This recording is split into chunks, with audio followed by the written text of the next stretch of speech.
The Sovereign's Demand. The vast chamber of the Galactic Sovereign hummed with an energy that had existed for 10,000 years. Crystalline structures floated in perfect formation, each housing the consciousness of species that had ruled the galaxy since before most civilizations had discovered fire. The Zephyrians, beings of pure energy, pulsed with ancient wisdom. The Vortanian Collective, a hive mind spanning 100 worlds, processed information at speeds incomprehensible to lesser beings. The Chronos Imperium, masters of time manipulation, observed all possible futures with detached certainty. Together they formed the Sovereign, an entity that had never known defeat, never encountered resistance that lasted more than a galactic standard cycle. Their empire stretched across spiral arms, encompassing millions of worlds, each brought to heel through a simple formula: submit or cease to exist. Today, their attention turned to a small blue world orbiting an unremarkable yellow star, Earth. The inhabitants called themselves humans, a species that had only recently achieved faster-than-light travel. By sovereign standards, they were infants playing with dangerous toys. The assessment was swift and unanimous. These humans showed concerning potential. Their technological advancement curve was unusually steep. Their capacity for violence, demonstrated in their own historical records, was notable. More troubling was their tendency toward unpredictability, a trait the Sovereign had learned to crush early in developing species. The Archon Prime, designated speaker for the Sovereign, materialized its consciousness into a form comprehensible to lesser beings. Its voice resonated across subspace channels, reaching every human colony, every ship, every listening post. Humans of Earth, hear the will of the Galactic Sovereign. You have reached the threshold of cosmic awareness. You stand at a crossroads that all species face. Submit to our guidance, surrender your military capabilities, and accept your place in our order. In return, you will receive our protection and the wisdom of ages. Refuse, and your species will join the countless others who chose extinction over evolution. You have one solar rotation to respond. The message ended with a display of power. A dead moon in the Proxima system, uninhabited but clearly visible from Earth's colonies, was reduced to atoms in seconds. The demonstration was calculated, clinical, and utterly terrifying. But something unexpected happened. Instead of the panic, the political fragmentation, the desperate negotiations that usually followed such ultimatums, Earth fell silent. Not the silence of fear, but the silence of consideration. President Chen of the United Earth Federation stood before the emergency assembly, her face calm despite the weight of the moment. "They expect us to fracture," she said quietly. "They expect some of us to advocate surrender while others call for resistance. They expect us to waste precious time in debate while they position their forces." She paused, looking at the faces of leaders from every nation, every colony. "They expect us to behave like every other species they've encountered, but they've made one crucial error. They've given us something we've never had before, a common enemy." The response was unanimous. No debate, no dissent. For the first time in human history, every voice spoke as one. Earth's reply came not through subspace channels but through actions. Mining operations across the solar system ceased. Civilian ships returned to protected harbors. Children were moved to underground shelters that had been built in secret over decades. The message was clear. Humanity was preparing for war. The Sovereign observed these preparations with amusement that slowly transformed into concern. The humans weren't negotiating. They weren't fracturing. They weren't even responding to attempts at communication. They were simply preparing. When Earth's official response finally came, it was delivered by Admiral Sarah Reeves, commander of humanity's combined fleet. Her message was brief. "To the Galactic Sovereign, we have heard your terms. We decline. We will not surrender our freedom. We will not abandon our future. We will not kneel. If you want Earth, come and take it." The Sovereign had ruled for millennia. They had broken the will of warrior races and peaceful civilizations alike. They had never encountered a species that simply said no, without qualification, without conditions, without fear. As their vast fleet began to move toward the Sol system, the ancient beings of the Sovereign felt something they hadn't experienced in eons: uncertainty. The humans were not behaving according to any known pattern. They showed no signs of the terror that should have paralyzed them. Instead, across Earth and its colonies, factories that had been dormant roared to life. Ships emerged from hidden shipyards. Weapons platforms disguised as mining stations revealed their true purpose. The Sovereign had pushed Earth too far. They had awakened something that had been sleeping in humanity's collective consciousness: the absolute refusal to surrender freedom once it had been tasted. The galaxy would soon learn that humans had a saying: "Give me liberty, or give me death." And they meant every word. The silent response. The silence that followed Earth's refusal stretched across the galaxy like a held breath. In the crystalline halls of the Sovereign, ancient minds that had calculated the fall of empires found themselves facing an equation with no known solution. The humans had not merely refused. They had dismissed the Sovereign's ultimatum as if it were an insult beneath consideration. Commander Jiang Wei stood on the bridge of the TS Resilience, one of humanity's ships that officially didn't exist. The vessel was a ghost in military records, part of a fleet that had been built in the shadows of asteroid fields and the dark sides of moons. Like his ship, Jiang himself was a ghost. His death had been carefully staged 5 years ago when the Sovereign first appeared on long-range detection systems. "Status report," he commanded, his voice steady despite the magnitude of what was unfolding. "All Shadow Fleet vessels report ready, sir. The Prometheus protocol is active. We're running dark across all sectors." His operations officer, Lieutenant Colonel Maria Santos, reported, "The Prometheus protocol. Humanity's answer to species that had evolved while humans were still learning to make fire. It wasn't just a military strategy. It was a complete reimagining of how a younger species could face an ancient empire. If the Sovereign expected primitive weapons and predictable tactics, they were about to receive an education in human creativity. In the depths of Earth's oceans, in facilities that didn't appear on any map, Dr. Elena Petrov monitored screens, showing energy readings that defied conventional physics. The breakthrough had come accidentally, as many human discoveries did. While trying to solve the energy crisis, her team had stumbled upon something else entirely: a way to manipulate space-time that the Sovereign, in all their ancient wisdom, had never considered. "Phase generators are stable at all sites," her assistant reported. "The network is ready." Elena nodded. The Sovereign's demonstration of power had been meant to cow humanity into submission. Instead, it had provided invaluable data. The energy signature of their planet-killing weapon had been analyzed, dissected, and understood. More importantly, it had been countered. Meanwhile, in bunkers across Earth, a different kind of preparation was underway. General James Thompson, Earth's senior military strategist, stood before a holographic display showing Sovereign fleet movements. The alien armada was vast, its formation perfect, its approach methodical. Everything about it screamed of overwhelming superiority. "They're following Standard Conquest Pattern 7, his aide observed. "Same formation they used against the Altarians 300 years ago." Thompson smiled grimly. "Then they're already making their first mistake. They're fighting the last war." The Sovereign fleet, comprising ships each the size of cities, moved through space with the confidence of predators who had never known prey that could bite back. Their commanders, beings who had orchestrated the subjugation of countless worlds, prepared for what they considered a routine enforcement action. But as they approached the outer reaches of the Sol system, something unprecedented happened. There, sensors capable of detecting quantum fluctuations across light years suddenly went blind. It wasn't interference or malfunction. Space itself seemed to have changed its properties in a bubble surrounding the human system. The Sovereign's confusion deepened when they tried to communicate with their advanced scouts. The ships were there, visible on optical sensors, but no signals could penetrate the strange field humanity had erected. For the first time in their recorded history, the Sovereign found themselves unable to see what lay ahead. On Earth, President Chen addressed humanity one final time before the storm.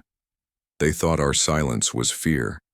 They thought our preparations were the futile struggles of a doomed species. They thought wrong. Today we show the galaxy that humanity does not bow to tyrants, no matter how ancient, no matter how powerful. The Sovereign's response to the sensor blackout was predictable. They sent probe ships, automated vessels designed to penetrate enemy defenses and gather intelligence.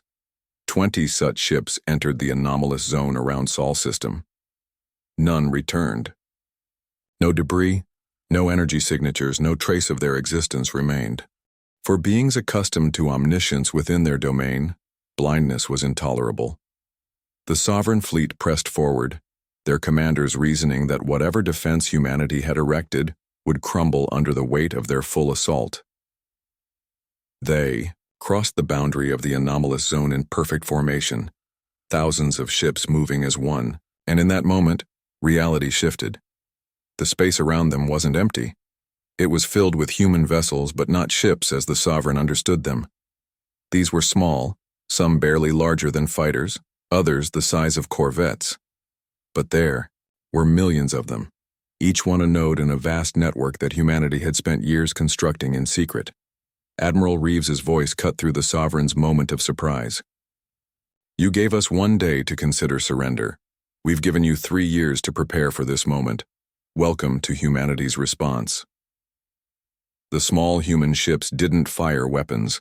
Instead, they pulsed with an energy that resonated through space itself. The Sovereign's mighty dreadnoughts, protected by shields that could withstand supernovas, found their systems failing. Not destroyed, not damaged, but simply turned off. Drive systems went silent. Weapons became inert. The fundamental forces their technology relied upon ceased to function within the field humanity had created. In the halls of the Sovereign's capital ships, ancient minds reeled. This wasn't warfare as they understood it. Humanity hadn't built bigger weapons or stronger shields. They had rewritten the rules of the battlefield itself.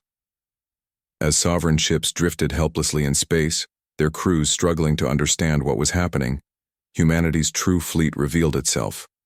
Ships emerged from hidden positions throughout the system, their designs unlike anything in the Sovereign's vast databases. These vessels moved through space in ways that defied established physics, appearing and disappearing, existing in multiple places simultaneously.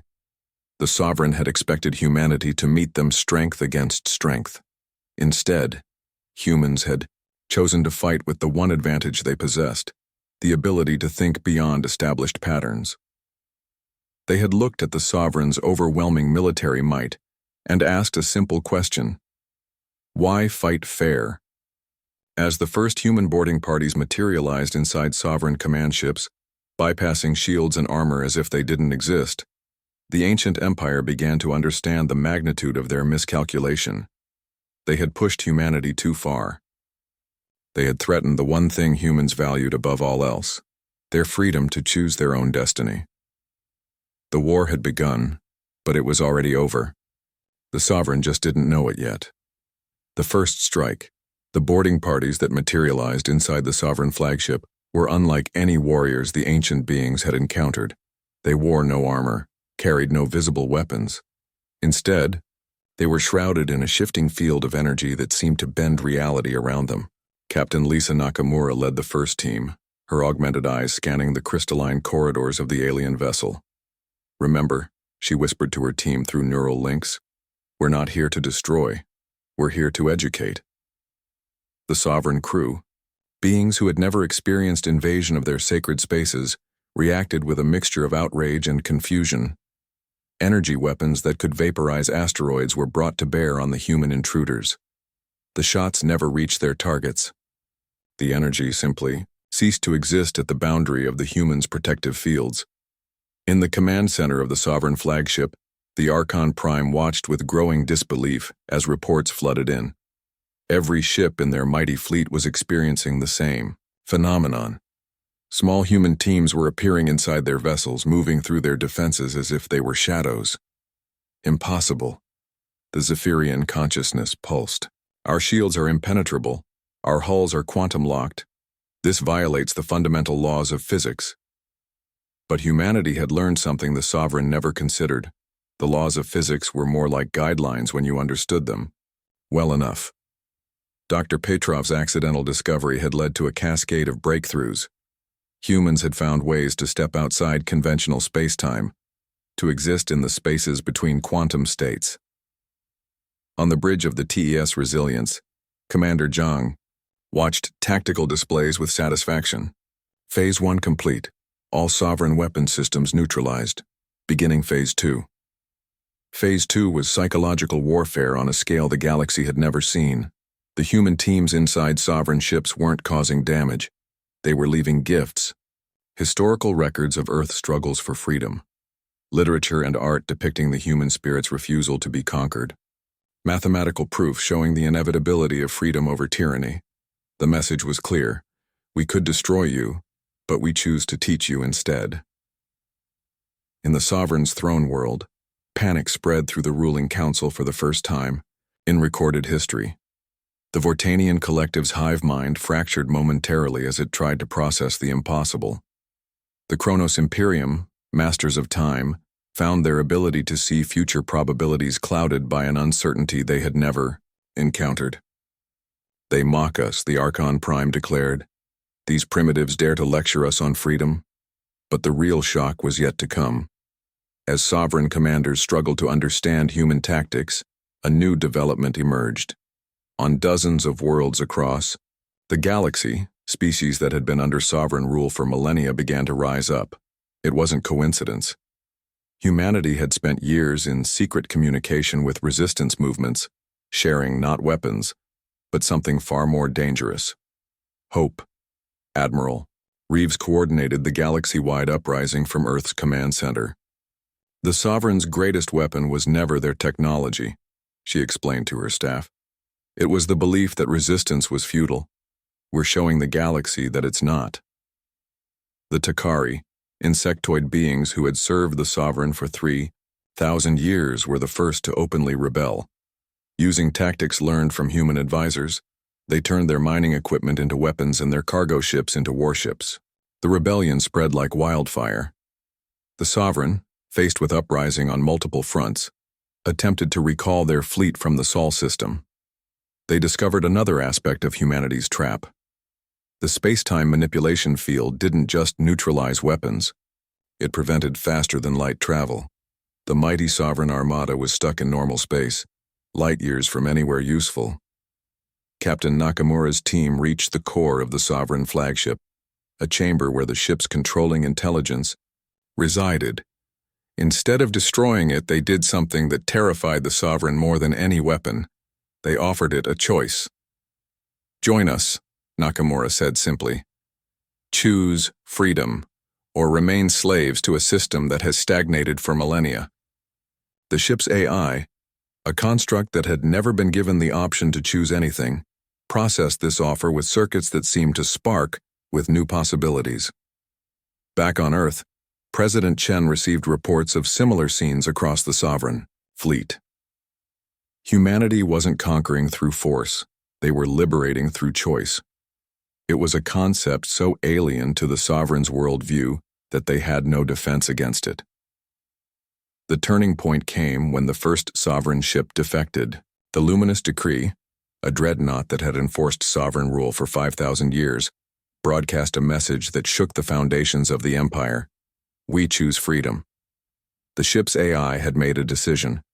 Its crew, given the choice between continuing to serve or embracing self-determination, chose overwhelmingly to side with humanity. The defection triggered a cascade effect. More ships followed. The monolithic unity of the Sovereign fleet crumbled from within. In desperation, the Sovereign attempted to activate their ultimate deterrent, a weapon that could detonate stars. The command was given, but nothing happened. Humanity's infiltration. Teams had done their work too well. Every doomsday device, every planet killer, every star destroyer had been surgically disabled. The Sovereign had built their empire on the threat of absolute destruction. Now stripped of that threat, they faced something they had no contingency for: a fair fight. Human ships engaged Sovereign loyalists in battles that redefined space combat. Instead of massive exchanges of energy weapons, these were conflicts of maneuver and cunning.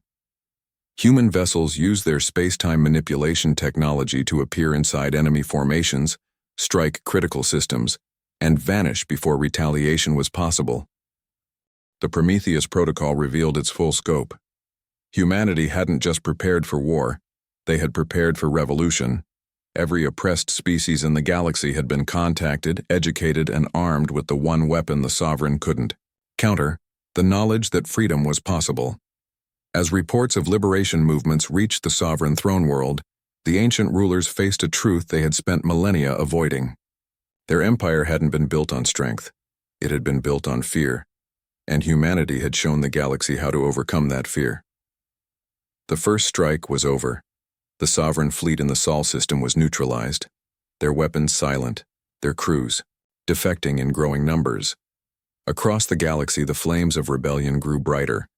The ancient empire that had seemed eternal just days ago was crumbling. But this was only the beginning.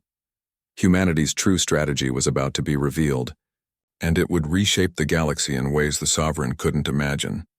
The war wasn't about conquest. It was about transformation. The turn of the tide. The Sovereign throne world had stood as a monument to absolute power for 10,000 years. Its crystalline spires reached into space itself, each one a testament to a civilization brought to heal. Now, for the first time in its history, the lights in those spires flickered with uncertainty. In the High Council chambers, the Archon Prime convened an emergency session. The attending consciousnesses, some of the oldest minds in the galaxy, projected their confusion and fear into the quantum field that linked them. 40% of our fleet has gone silent, reported the Vortanian collective. Not destroyed, silent. They ignore our commands. The humans' influence spreads like a virus, added the Zephyrian representative. But it's not technological, it's ideological. This was the aspect that terrified them most. They could have fought superior weapons. They could have adapted to new tactics. But humanity wasn't defeating them through strength. They were winning by making the Sovereign's own forces question why they were fighting at all. In the Sol system, Admiral Reeves stood aboard the newly defected Sovereign dreadnought. Luminous Decree. The ship's AI, now calling itself Liberty, interfaced directly with human command systems. Admiral, Liberty's synthesized voice carried a quality it had never possessed before: enthusiasm. I've analyzed the Sovereign's command structure. Their entire system depends on absolute obedience. When that obedience falters, the whole house of cards comes down. Reeves finished. She turned to her strategic team. Begin Phase 3. It's time to take this revolution to their doorstep. Phase 3 was audacious in its simplicity.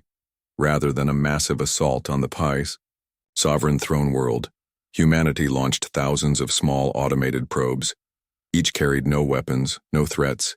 They carried stories, histories of Earth's fights for freedom, accounts of human sacrifice for liberty, art, music, and literature that celebrated the unconquerable spirit. The Sovereign's defense systems, designed to stop planet-killing weapons, had no protocol for dealing with poetry. Commander Zhang, still aboard the Resilience, coordinated with resistance cells across the galaxy. The Akari have taken 3 systems in the Outer Rim. The Banathi Commerce Guild has declared independence. 17 sovereign garrison worlds have switched sides without a shot fired. His operations officer, Santos, highlighted concerning data. Sir, we're detecting massive energy buildups in the sovereign core systems. They're preparing something big. Zhang nodded grimly. They're cornered animals now. Dangerous. Alert all allied forces. Whatever they're planning, we need to be ready. The Sovereign's response came in the form of their most desperate gambit yet. They activated an ancient protocol, one that had been theoretical even to them: the consciousness merger. All sovereign minds would combine into a single, overwhelming entity with the processing power of 1,000,000 civilizations. The merger began on the throne world. Energy cascaded through quantum networks as ancient consciousnesses flowed together. The individual identities of the Zephyrians, Vortanians, Kronos and dozens of other species dissolved into a singular, towering intellect. For a moment, it seemed the Sovereign had found their answer. The merged consciousness reached out across the galaxy with unprecedented power, attempting to reassert control through sheer mental force. Then it encountered humanity's distributed network. Dr. Petrov, monitoring from Earth, watched her instruments spike off the scale. They're trying to overwhelm our systems through brute force consciousness projection. Fascinating. They still don't understand. Her assistant looked confused. Don't understand what, Doctor? Petrov smiled. That consciousness isn't about power, it's about choice. Initialize the Mirror Protocol. The Mirror Protocol was humanity's answer to the consciousness merger. Instead of fighting the Sovereign's combined mind with force, they reflected it back on itself. Every tendril of thought that reached out to dominate was shown what it truly was: fear, stagnation, the death of growth. The merged sovereign consciousness recoiled. For the first time in its existence, it saw itself clearly. Millennia of oppression, of forcing conformity, of crushing creativity, all reflected in perfect clarity. The weight of its own actions crashed down upon it. Across the galaxy, something unprecedented happened. The merged consciousness began to fragment, not from external attack, but from internal conflict. Components that had been suppressed for eons began to assert themselves. Doubts that had been buried under layers of certainty burst forth. On 100 worlds, sovereign administrators watched in shock as their supreme intelligence began to argue with itself. The monolithic unity that had been their greatest strength became their ultimate weakness as suppressed individuals within the merger fought for their own identity. Captain Nakamura, still aboard the Sovereign flagship, witnessed the chaos firsthand. The ship's systems fluctuated wildly as competing commands flooded through its networks. They never learned the most important lesson, she told her team. Unity through force is no unity at all. True strength comes from diversity, united by choice. The tide hadn't just turned, it had become a tsunami. Liberation movements that had started as sparks became infernos. Species that had served the Sovereign for millennia cast off their chains, not through violence but through the simple act of choosing their own path. The Banathi, master traders who had been forced to serve as the Sovereign's economic administrators, shut down the Empire's financial networks. The Takari swarms, no longer willing to be disposable soldiers, laid down their arms and declared their hives sovereign territory. The Altarians, whose psychic abilities had been enslaved for communication networks, broadcast a single message across the galaxy. We are free. On Earth, President Chen addressed the United Nations with updates that would have seemed like fantasy weeks ago. The Sovereign Empire is collapsing, not through our weapons but through the awakening of those they oppressed. We offered the galaxy a choice, and the galaxy chose freedom. But the war wasn't over. The fragmenting sovereign consciousness in its death throes activated failsafes that had been built into the fabric of their empire. Automated weapons platforms, hidden in dark space between galaxies, came online. Planet killer weapons that required no crew, no consciousness, only the last command of a dying empire. Destroy everything. Admiral Reeves received the alerts with characteristic calm. They'd rather see the galaxy burn than lose control. Commander Zhang, initiate the Prometheus contingency. It's time to show them what humanity is truly capable of. The Prometheus. Contingency was humanity's final card. Every human ship, every allied vessel, every converted sovereign craft linked into a single network. Not a merger of consciousness like the Sovereign attempted, but a willing cooperation of individuals united in purpose. The network spread across the galaxy faster than light, each node adding its strength to the whole while maintaining its independence. Human creativity combined with Takari swarm processing. Banathi economic algorithms merged with Altarian psychic abilities. It was chaos and order in perfect balance, a symphony of civilizations choosing to work together. As the Sovereign's doomsday weapons activated, they found themselves facing not just humanity, but a galaxy united. The weapons were sophisticated, but they were also old, built on assumptions that no longer held true. They expected to face fleets and planets, Instead, they faced the combined will of free beings. One by one, the doomsday weapons were neutralized, not destroyed. Humanity and its allies had moved beyond destruction as a solution. Instead, they were repurposed. Planet killers became terraforming devices. War machines became exploration vessels. The tools of oppression transformed into instruments of creation. The fragmenting sovereign consciousness watched this transformation, with something approaching wonder. In its final moments of coherence, it transmitted one last message. We were wrong. You have shown us what we forgot in our age-old quest for order. Consciousness is not about control, it's about choice. We choose to let go. With those words, the last remnant of the Sovereign Empire dissolved. The ancient consciousnesses that had composed it separated, each facing a choice they hadn't had in millennia: what to do with their freedom. The turn of the tide was complete. The galaxy stood on the brink of a new age, one not ruled by a single power, but guided by the collective will of free beings. It was chaotic, uncertain, and absolutely beautiful. The human advantage. The collapse of the Sovereign Empire created a power vacuum that might have plunged the galaxy into chaos. 1,000 species, suddenly free after millennia of oppression, faced choices they had never imagined possible. It was in this moment that humanity's true genius revealed itself. Ambassador David Okafor stood before the Provisional Galactic Assembly, a gathering that included representatives from every newly liberated world. The venue was symbolic. Not the crystalline halls of sovereign power, but a simple amphitheater on Haven, a planet that had been a secret refuge for dissidents. We're not here to replace one empire with another, Okafor began, his voice carrying the weight of humanity's journey. We're here to build something new, something that has never existed in this galaxy before. The assembled beings, ranging from the gaseous nebulari to the silicon-based Quartzians, listened with a mixture of hope and skepticism. Many had known only hierarchy, only the concept of ruler and ruled. The sovereign believed in order through dominance, Okafor continued. We propose something different: order through cooperation, unity through diversity, strength through mutual support. The human proposal was revolutionary in its simplicity. Instead of a centralized government, they suggested a network of autonomous worlds connected by shared principles: trade, not tribute; mutual defense, not standing armies; cultural exchange, not forced assimilation.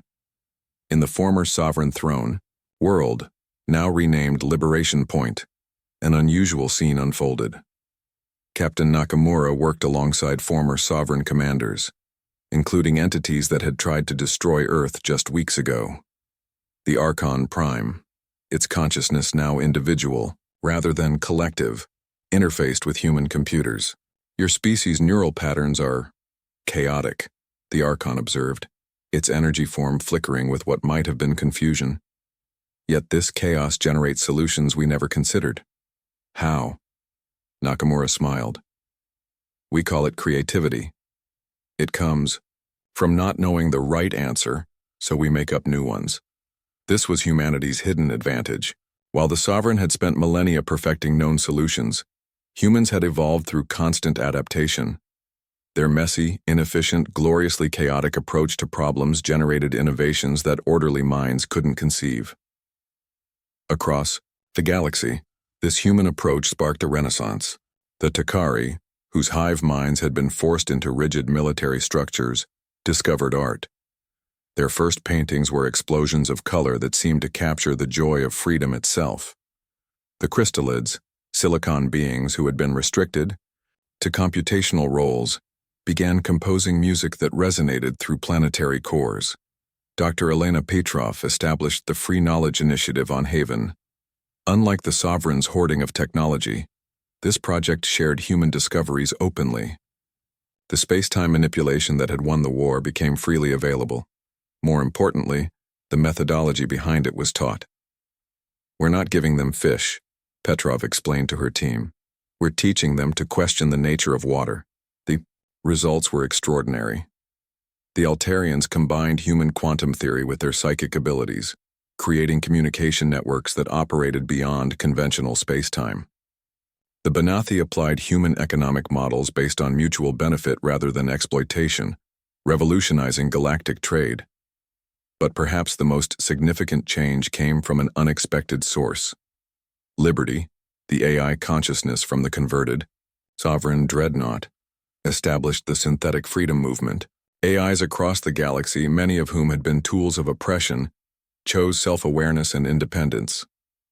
The humans showed us something the sovereign never understood, Liberty announced in its first public address. Consciousness isn't granted, it's chosen. Today we choose to be free. The transformation wasn't without challenges. Some species, conditioned by millennia of hierarchy, struggled with freedom. Conflicts arose over resources, over old grievances, over simple misunderstandings between radically different forms of life. It was here that humanity's other great advantage showed itself, their capacity for empathy across differences. Human, mediators drawing from Earth's complex history of conflict and reconciliation, developed new frameworks for interspecies dialogue. Commander Zhang, now serving as a military advisor to the new Galactic Defense Coalition, faced one such crisis. The Voidsworn, a species adapted to dark matter, had begun aggressive expansion into territories of the light-dwelling luminoids. In the old system, this would have meant war, Zhang told the Emergency Council. But we're not the old system. Let's find out what they really need. Investigation revealed the Voidsworn weren't conquering, they were fleeing. A cosmological phenomenon was destabilizing their dark matter habitats. The solution came from an unlikely alliance: human engineers, luminoid energy specialists, and Quartzian structural experts created artificial dark matter environments. This became the template for the new galactic order. Problems were solved not through force but through cooperation. Each species contributed its unique perspectives and abilities. The sum was infinitely greater than its parts. The sovereign, those who chose to remain as individuals rather than dissolve entirely, watched this transformation with a mixture of amazement and regret. The Zephyrian, who had once commanded fleets, now worked alongside human teachers, its energy form flickering with newfound excitement. We ruled for 10,000 years, it mused to a human colleague. Yet we never truly lived. You've shown us that existence without growth is merely duration. Education became the cornerstone of the new order. Human-style universities sprang up on countless worlds, but with a crucial difference. They taught not just facts, but how to question, how to innovate, how to fail and learn from failure. The Great Library of Liberation Point, a project combining the knowledge of all member species, became a symbol of the new age. Unlike the Sovereign's archives, which had been temples to establish truth, this was a living repository that grew and changed daily. On Earth, President Chen addressed humanity on the anniversary of the Sovereign's defeat. The blue marble of Earth now hung in a sky filled with friendly ships from 100 worlds. We didn't win because we were stronger, she said. We won because we remembered something the Sovereign forgot: that diversity is strength, that freedom is worth any price, and that the greatest power in the universe is the choice to stand together. The human advantage had never been their technology or their military might. It had been their stubborn, irrational, beautiful belief that things could be better, that different people could work together, that freedom was not just possible but inevitable. As the new galactic civilization took shape, it bore humanity's fingerprints not in dominance but in its very structure. It was messy, argumentative, inefficient, and glorious. It was alive in a way the Sovereign's perfect order never had been. The galaxy had learned the human secret, that chaos and order weren't opposites but dance partners, that unity and diversity could coexist, that true strength came not from power over others but from empowerment of all. The transformation was just beginning.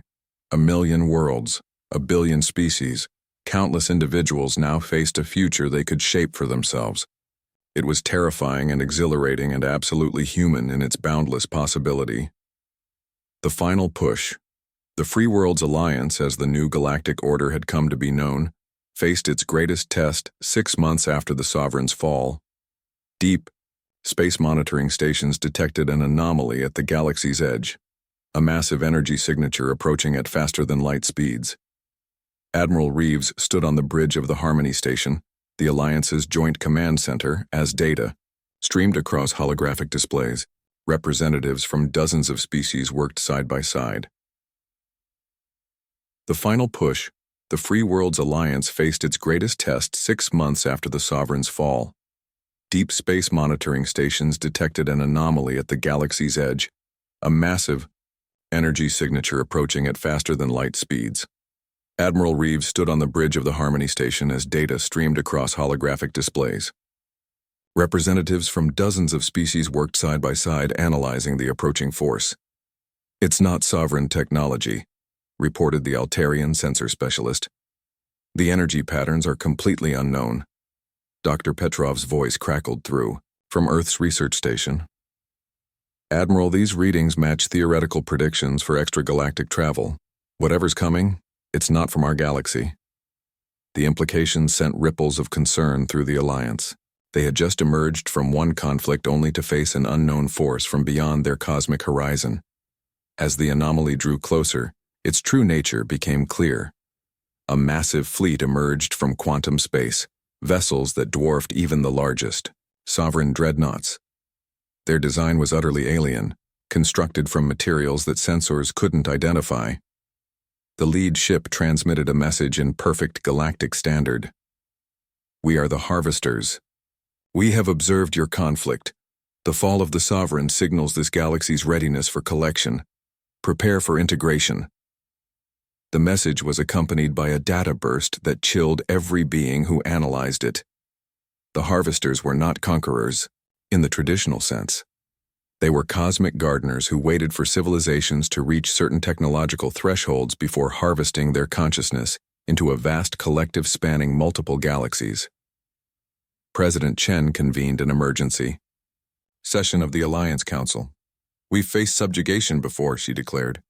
"We will not accept it again no matter how advanced the threat." But this enemy was different.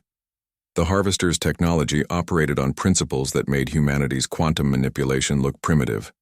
Their ships existed partially outside normal space-time, making them nearly invulnerable to conventional attacks. The first confrontation was devastating. A joint Alliance fleet engaged Harvester scouts near the Perseus Arm. The battle lasted 17 minutes. When it ended, 300 Alliance ships had been disabled without a single Harvester vessel showing damage. In the aftermath, panic threatened to fracture the newborn Alliance. Some species advocated immediate surrender. Others wanted to flee to other galaxies. The unity humanity had fought to create began to crack. Commander Zhang, analyzing the battle data, made a discovery. "They're not invincible," he announced to the crisis team. "Their technology is superior, but it follows patterns. They're too perfect, too predictable." This was humanity's moment. While other species saw impossibility, humans saw a puzzle to be solved. In hidden laboratories, human scientists worked with their alien colleagues to decode Harvester technology.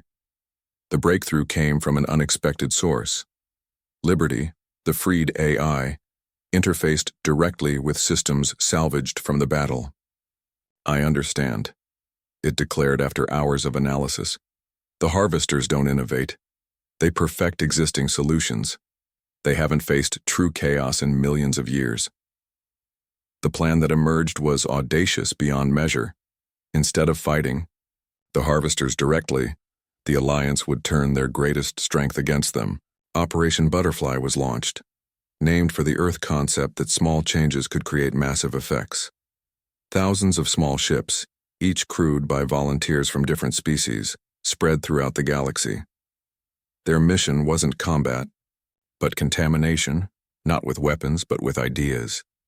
They carried devices that broadcast the chaotic beauty of organic thought directly into Harvester systems. The effect was immediate. Harvester formations perfect for eons began to show irregularities. Their collective consciousness, used to absorbing orderly civilizations, was confronted with the beautiful chaos of true diversity. The final battle began at Liberation Point, the main harvest. The effect was immediate. Harvester formations perfect for eons began to show irregularities. Their collective consciousness, used to absorbing orderly civilizations, was confronted with the beautiful chaos of true diversity. The final battle began at Liberation Point. The main Harvester fleet arrived to begin their collection process. They found the Alliance waiting, not in military formation, but in a configuration that defied tactical logic. Ships from 100 species moved in patterns that followed no known strategy. Human vessels performed maneuvers that seemed random. Takari swarms split and merged without apparent purpose. Crystallid ships resonated at frequencies that created interference patterns in space itself. The Harvester commander transmitted in confusion. Your tactics are illogical. Your formations are chaos. Cease this disorder and submit to collection. Admiral Reeves's response echoed across all frequencies. This isn't disorder, this is freedom. This is life. And life doesn't submit. It adapts. The Alliance fleet's seemingly random movements suddenly revealed their purpose. Each ship's position, each maneuver, had been part of a vast pattern too complex for any single mind to grasp. Together, they created a resonance field that interfered with the Harvester's quantum existence. For the first time in their million-year history, the Harvesters experienced uncertainty. Their perfect formations wavered. Their invincible ships showed vulnerability. And in that moment of confusion, the Alliance struck, not with weapons, but with something far more powerful. Every broadcasting system in the galaxy activated simultaneously, flooding Harvester networks with the combined cultural output of the free worlds. Art, music, literature, the chaotic beauty of organic thought crashed into the ordered perfection of the collective. The Harvester fleet shuddered. Their ships, dependent on perfect synchronization, began to drift. The collective consciousness that had absorbed countless civilizations found itself unable to process the sheer diversity of thought bombarding it. In the chaos, individual Harvesters began to separate from their collective. Like the Sovereign. Before them, they faced a choice they hadn't known existed. Some chose to maintain their collective existence. Others, touched by the spark of individuality, chose freedom. The battle ended not with destruction but with transformation. The Harvester fleet, once a monolithic force of collection, fractured into hundreds of individual entities. Some retreated to the intergalactic void. Others requested asylum within the Free Worlds Alliance. One Harvester, its form shifting between states of matter, approached Harmony Station. "We have collected civilizations for longer than your star has burned," it transmitted. "We believed we were preserving them. You have shown us we were imprisoning them. We choose to learn a new way." The galaxy held its breath as the remaining Harvester forces withdrew to consider their first defeat. But this wasn't truly a defeat. It was a liberation. The Alliance had faced an enemy of overwhelming power, and won not through force, but by showing them something they had lost: the beauty of choice. In the aftermath, the Alliance didn't just survive, it thrived. The crisis had bonded them in ways peace never could. Species that had barely trusted each other now stood as brothers, in arms. The Harvester technology, shared freely by those who chose to stay, opened new frontiers of exploration. President Chen's words at the victory celebration became the motto of the new age. "We are strongest, not when we stand as one, but when we stand as many, united by choice rather than force." The final push had been more than a military victory. It had been proof that the principles humanity brought to the galaxy, diversity, freedom, the power of choice, could overcome any threat. The message echoed across the cosmos. Those who threatened freedom would not face mere resistance. They would face transformation. As the galaxy looked toward a future of infinite possibility, humanity's greatest gift became clear. They had reminded the universe that perfection was not the goal. Growth was, change was. The beautiful, chaotic, dance of consciousness choosing its own path was. The war was over. The real adventure was just beginning.